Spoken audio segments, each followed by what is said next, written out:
नमस्कार, मैं प्रद्युमन जोशीला। आज के इस वीडियो में हम चर्चा करेंगे एक ऐसे विधानसभा क्षेत्र की जो नेता विहीन होता जा रहा है। जी हां, एक ऐसा विधानसभा क्षेत्र जिसमें पिछले 20 साल से लगभग खूब दावेदार चुनावी मैदान में दिखे। चुनाव होने के बाद भी भावी दावेदारों की लंबी लाइनें लगती रही, लेकिन 2024 का विधानसभा चुनाव ऐसा हुआ, एक साल बीत भी चुका है, उसके बावजूद जिनको पार्टियों ने टिकट दी वो भी घरों में डूब के बैठे हैं। जिनकी टिकट कट गई उनमें से कईयों ने राजनीति से ही कन्नी काट ली है, और कई ऐसे हैं जो घरों में बैठ गए हैं। ना इलाके की जनता के दुख सुख में जा रहे, ना इलाके की जनता की आवाज उठा रहे, और ना टिकट मांगने का कहीं कोई प्रयास किसी ढंग से जो एक होता है, कोई रैली, जलसा, जुलूस, कार्यक्रम, कहीं कुछ नहीं। ऐसा इस विधानसभा क्षेत्र में हो रहा है, जहां 2024 में एक ऐसा चुनावी परिणाम आया और इस ढंग की टिकटें बटी कि उसके बाद इस पूरे इलाके में राजनीतिक रूप से सन्नाटा छा गया है। वीडियो को विस्तार से देखने से पहले आप सभी दर्शकों से यह अनुरोध है कि YouTube पर हमारे चैनल को सब्सक्राइब करें, बेल आइकन घंटी का बटन अवश्य दबाएं, वीडियो को ज्यादा से ज्यादा शेयर करें, वीडियो को हाइप जरूर करें, अपने विचार कमेंट के माध्यम से जरूर रखें। Facebook, Instagram, Twitter, x, threads पर हमें फॉलो और लाइक जरूर करें। जो दर्शक निष्पक्ष, निर्भीक और स्वतंत्र पत्रकारिता में विश्वास रखते हैं वो हमें निरंतर आर्थिक सहयोग जरूर करें। उसके लिए आप हमारे मोबाइल नंबर 94 166 74 472 94 166 74472 पर गूगल पे या फोन पे जरूर करें। अब मैं जिस विधानसभा क्षेत्र का जिक्र कर रहा हूं, 2009 में वहां पहली बार चुनाव हुआ। परिसीमन होने से पहले ही इस इलाके में बहुत लोग सक्रिय हो गए। सबके दिमाग में यह आया कि नया हलका बनेगा और यहां बाजी पार हो जाएगी। हलके का नाम है नलवा। जी हां, नलवा, जो हिसार जिले में आता है, हिसार लोकसभा में आता है। नलवा विधानसभा जब बनी तो उसमें पुराने आदमपुर विधानसभा के 32 गांव, पुराने भवानीखेड़ा विधानसभा के 19 गांव, घिराए का कैमरी और हिसार शहर का गंगवा और शहरी पार्ट, ये विधानसभा क्षेत्र बना। 4 चुनाव हो चुके हैं। पहले चुनाव में प्रोफेसर संपत सिंह जीते कांग्रेस की टिकट पर। दूसरे चुनाव में 2014 में रणबीर गंगवा जीते इनेलो की टिकट पर। तीसरे चुनाव में रणबीर गंगवा जीते बीजेपी की टिकट पर 2019, और 2024 में रणधीर पनिहार जीते बीजेपी की टिकट पर। जो ही 2024 का चुनाव हुआ, एक साल बीत गया, उसके बावजूद जिन लोगों ने पार्टी की टिकट पर यहां से चुनाव लड़ा, जिसने बीजेपी की टिकट पर लड़ा जो विधायक बना, जिसने कांग्रेस की टिकट पर लड़ा जो हार गया, जिसने जेजेपी की टिकट पर लड़ा हार गया, और जिसने इनेलो बीएसपी से लड़ा वो भी हार गया। हारने के बाद, चुनाव होने के बाद ज्यादातर टिकटों के दावेदार गायब हो गए राजनीतिक सीन से। वरना ये नलवा विधानसभा क्षेत्र में इनेलो, बीजेपी, कांग्रेस, जेजेपी, बीएसपी, बहुत लंबी लाइन थी टिकट मांगने वालों की।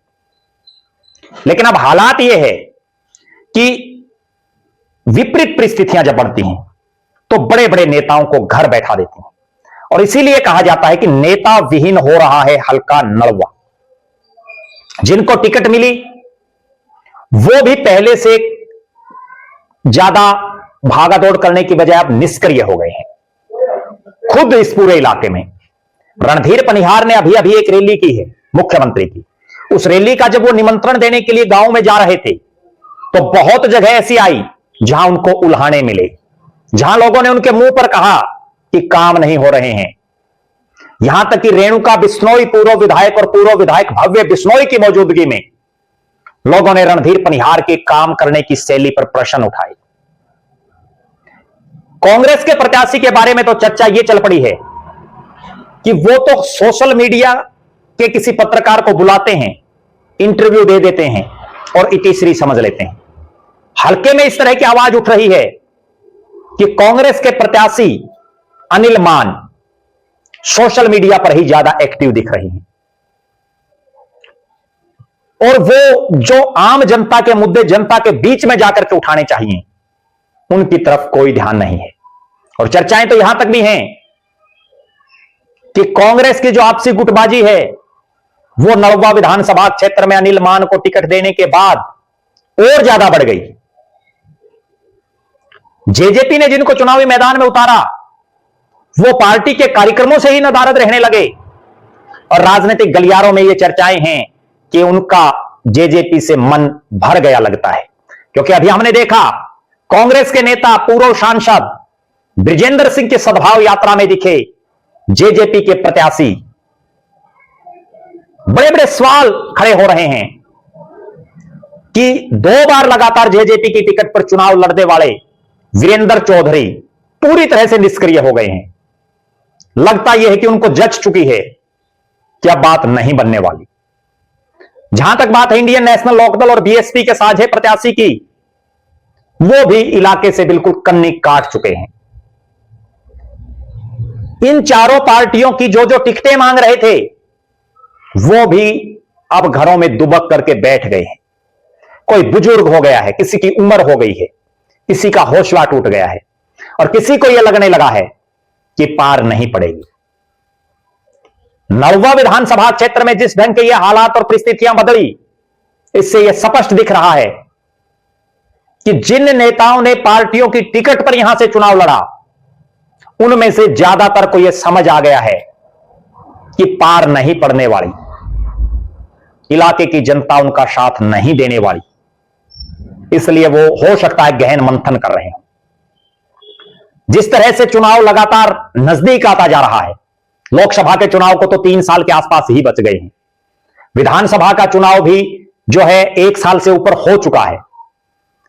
मेरा ऐसा मानना है और जो राजनीतिक गलियारों में जो चर्चाएं हैं कि नए जो नेता हैं वो इस इलाके में उभरेंगे, नए लोगों को इस इलाके की जनता मौका दे सकती है। अलग अलग राजनीतिक दलों में बहुत से नेता जिनको ये बड़े जो चौधरी थे पार्टियों में, ये आगे नहीं बढ़ने देते थे, अब उनके पास मौका है कुछ कर गुजरने का।